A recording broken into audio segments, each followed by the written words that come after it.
మనం భగవద్గీత చాప్టర్ 4 అయితే మనం సక్సెస్ఫుల్గా కంప్లీట్ చేసేసినాం. మీకు భగవద్గీత చదవాలంటే టైం లేదా? అయితే చాప్టర్ 1 నుంచి చాప్టర్ 4 వరకు మనము ఈ యొక్క చిన్న వీడియోలో మీ జీవితాన్ని మార్చే ముఖ్యమైన శ్లోకాలు మనం తెలుసుకుందామా? ఇంకెందుకు లేట్, మరి ఈ యొక్క వీడియోలో మనం తెలుసుకుందాం. చాప్టర్ 1 వచ్చేసి అర్జున విషాదయోగ్. చాప్టర్ 1లో శ్లోక్ నెంబర్ 30లో అర్జునుడు శ్రీకృష్ణునికి ప్రశ్న వేస్తాడు.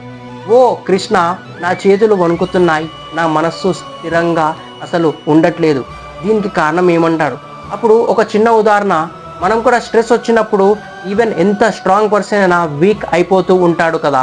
ఒక చిన్న ఉదాహరణ, ఎగ్జామ్స్ వచ్చినప్పుడు ఆ మనిషి టెన్షన్ పడిపోతాడు, ఇంటర్వ్యూ వచ్చినప్పుడు భయం ఉంటుంది.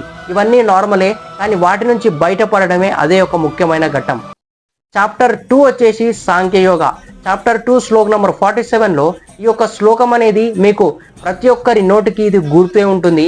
కర్మణ్యే వాధికారస్త్యా మా ఫలేషు కదాచన మా కర్మఫల హేతుర్భా మాతే సంగోస్త్వ కర్మానే. అయితే శ్రీకృష్ణుడు ఈ శ్లోకంలో ఏమంటుందంటే, నీ పని నువ్వు సక్రమంగా చెయ్యు, ఫలితం మాత్రం ఎప్పుడు ఏమాత్రం ఆశించకు. అలాగని ఫలితం కోసం మాత్రమే పని ఎప్పుడు కూడా చేయకు, అలా అని పని చేయకుండా కూడా ఉండకు. ఒక చిన్న ఉదాహరణ తీసుకుందాం.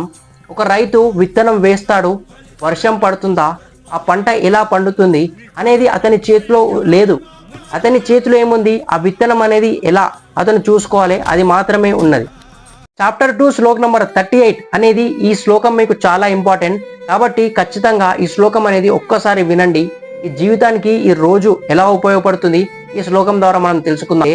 సుఖదుకే సమే కృత్వా లాభ లాభో జయ తతో యుద్ధాయ యుజ్జస్వ నైవం పాపం అవాప్యాసి. అయితే శ్రీకృష్ణుడు ఈ శ్లోకం యొక్క అర్థం ఏం చెప్తున్నా అంటే, మనం జీవితంలో ఎప్పుడు సుఖం వచ్చినా దుఃఖం వచ్చినా, గెలిచినా ఓడినా, లాభం వచ్చినా నష్టం వచ్చినా, ఎప్పుడు నీ మనస్సు స్థిరంగా ఉంచు. నీ యొక్క ఎప్పుడు ఏ సిచ్యువేషన్లో అయినా, నీ ఓటమి అయినా విజయమైనా, ఎప్పుడు మనస్సు స్థిరంగా ఉంచి నీ కర్తవ్యాన్ని నువ్వు చెయ్యు. అప్పుడే నీ కర్మ బంధనం అనేది ఉండదు. చాప్టర్ 3 వచ్చేసి కర్మయోగ.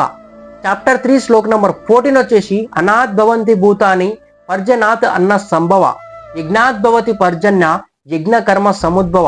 ఈ శ్లోకం యొక్క అర్థం ఏమిటంటే, అన్ని జీవులు ఆహారం వల్లనే జీవిస్తున్నాయి. ఈ ఆహారం అనేది వర్షం వల్ల అనేది ఉత్పత్తి అవుతుంది. యజ్ఞం అంటే మనం త్యాగంతో చేసే కర్మ వల్ల ఈ వర్షం అనేది కలుగుతుంది. యజ్ఞం వల్లనే కర్మ అనేది పుట్టింది. చాప్టర్ 4 వచ్చేసి జ్ఞాన కర్మ సన్యాసయోగ్. చాప్టర్ 4 శ్లోక్ నెంబర్ 37 వచ్చేసి యదా యదంసి సంమిద అగ్ని భస్మసాత్ కురుతే అర్జున జ్ఞానాగ్ని సర్వకర్మాన్ని భస్మసాత్ కురుతే తదా. ఈ శ్లోకం యొక్క అర్థం ఏమిటంటే, ఎలాగైతే అగ్ని యొక్క కట్టెలను భస్మం చేస్తుందో, ఎలాగైతే బూడిది చేస్తుందో, అలాగే ఎప్పుడైతే ఆత్మ జ్ఞానం అనేది మనిషికి వస్తుందో, అప్పుడు ఈ యొక్క గత పాప కర్మల నుంచి ఈ బంధనాలు ఉంటాయి కదా, వాటిని అనేది పూర్తిగా కాల్చేస్తుంది. ఒక చిన్న ఉదాహరణ తీసుకుందాం. ఎలాగైతే మనకు చీకటి ఉన్నప్పుడు భయం వేస్తుంది కదా, మరి ఎప్పుడైతే వెలుగు అనేది వస్తుంది కదా, అప్పుడు చీకటి ఎక్కడ పోతుంది. అలాగే ఆత్మజ్ఞానం ఎప్పుడైతే వస్తుందో, ఈ యొక్క పాపభావం, అప్పుడు భయం అనేది పూర్తిగా నశించిపోతుంది. మరిన్ని ఇలాంటి వీడియోలు మీకు కావాలా? అయితే మన ఛానల్ని సబ్స్క్రైబ్ చేసుకోండి. హరే కృష్ణ.